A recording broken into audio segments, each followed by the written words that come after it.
Hello ninth class, आपकी science की worksheet है। Worksheet number 35। डेट है 23 सितंबर 2020। सब्जेक्ट है साइंस, जिसका आपका टॉपिक है गति। गति का अंदर हमने लास्ट टाइम क्या पढ़ा था? समय स्थिति संबंध या गति का दूसरा समीकरण। पहले हमने पढ़ा था गति का पहला समीकरण।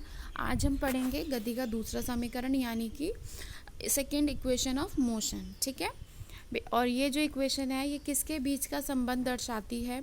ये समय और स्थिति के बीच का संबंध जो है वो दर्शाती है। आइए देखते हैं हम इसको। जिज्ञासा दीदी, गति का दूसरा समीकरण क्या है और ग्राफीय विधि से इसे कैसे प्राप्त किया जा सकता है? ज्ञान, हम जानते हैं कि जब कोई वस्तु सीधी रेखा में एक समान त्वरण से चलती है तो निश्चित समय अंतराल में वह एक निश्चित दूरी तय करती है। यानी कि जब कोई वस्तु एक सीधी रेखा में चलती है तो उसका जो त्वरण होता है वो एक समान होता है और एक निश्चित समय अंतराल में वो निश्चित दूरी तय करती है, जिसे हम गति के दूसरे समीकरण से दर्शाते हैं। अब जो दूसरा समीकरण है वो क्या है? S = ut + ½ at का स्क्वायर है। ठीक है, इसमें क्या देखें बेटा, गति का दूसरा समीकरण वस्तु के समय एवं स्थिति के बीच का संबंध जो है वो दर्शाता है, जैसे अभी आपको मैंने स्टार्टिंग में बताया था। अब इसका नेक्स्ट है बेटा, इस समीकरण को वस्तु के वेग समय ग्राफ से भी प्राप्त कर सकते हैं। जैसे आपने फर्स्ट इक्वेशन जो थी उसको ग्राफ से रिप्रेजेंट किया था, सेम वैसे ही आप सेकंड इक्वेशन को भी ग्राफ से रिप्रेजेंट कर सकते हैं और इसकी वैल्यू फाइंड आउट कर सकते हैं। अब देखिए ग्राफीय विधि से हम कैसे दर्शाएंगे। तो इसमें आपको जो बताया गया है वो क्या है? u है। ठीक है, u आपका क्या है? प्रारंभिक वेग है। ठीक है, v क्या है? आपका अंतिम वेग है। अब जो ये अंतिम वेग है ये कितने समय में चलने पर आया? ठीक है, जितने समय पर चलने पर आया, इधर हमने समय दर्शाया है। तो देखिए ग्राफ को थोड़ा सा पढ़ लेते हैं। एक समान त्वरण से चल रही किसी वस्तु का वेग समय ग्राफ लीजिए। ठीक है, जिसमें u क्या है? वो 0 है और वस्तु का u यानी कि प्रारंभिक वेग होता है, t समय में बढ़कर v हो जाता है।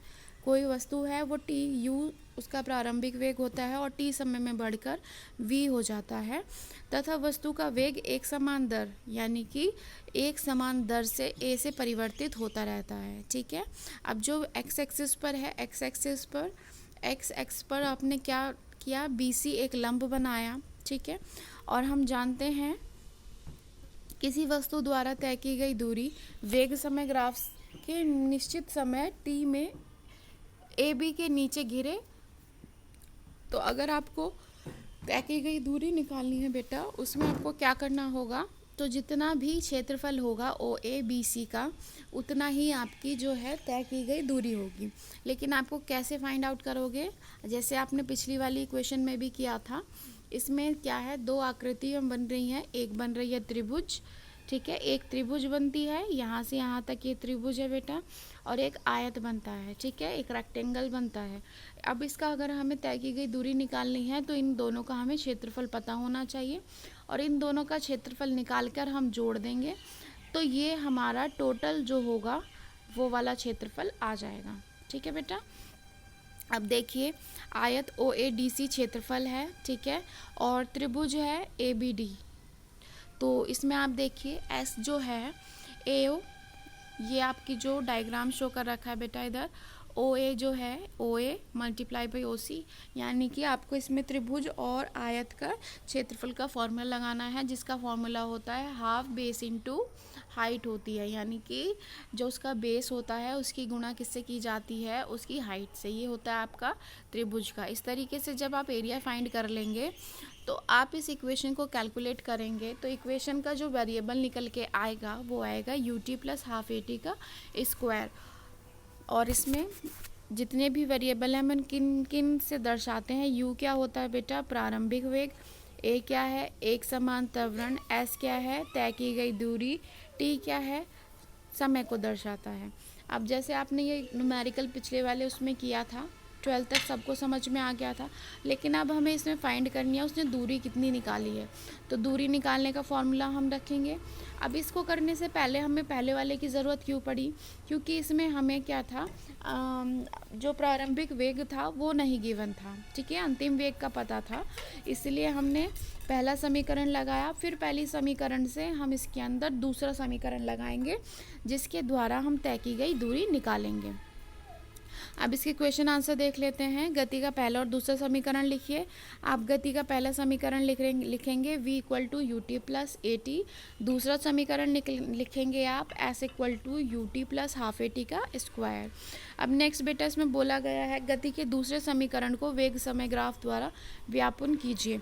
तो ये आपने जो यहाँ पे ग्राफिकल रिप्रेजेंटेशन है बेटा, आप ये डिस्क्राइब करेंगे सेकेंड क्वेश्चन में और उसकी यहाँ से थ्योरी मेंशन करेंगे, ठीक है। ये आपका सेकंड का आंसर है। थर्ड है बेटा, कोई कार एक समान रूप से 1 मीटर पर सेकंड के त्वरण से चल रही है। देखिए इसमें क्या बताया गया है आपको, कोई कार है एक समान रूप से 1 मीटर प्रति सेकंड के त्वरित होकर 5 सेकंड में 5 मीटर पर सेकंड हो जाती है, यानी कि उसका प्रारंभिक वेग और अंतिम वेग इसमें आपको गिवन है, टाइम गिवन है, ठीक है, और इसमें आपको बताना है तय की गई दूरी, ठीक है।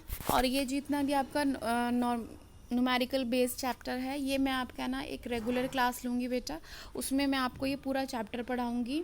और क्योंकि वर्कशीट के थ्रू आप ये समझ नहीं पाओगे, इसलिए मैं ये पूरा आपको चैप्टर डिटेल में पढ़ाऊँगी। और ये चैप्टर ना आपका इम्पॉर्टेंट भी है, ठीक है, इससे क्वेश्चंस आते हैं, ये बहुत इम्पॉर्टेंट चैप्टर है। तो आप सभी बच्चे मेरा जो चैनल है उसको लाइक कर लें, सब्सक्राइब कर लें, उस पर मैं आपकी एक डिटेल क्लास लूँगी। एक टाइम फिक्स कर लेंगे, जिस टाइम आप सब लोग सूटेबल हो, आपको सूट करता हो टाइम, उस टाइम पे मैं एक रेगुलर क्लास ले लूँगी आप सभी की।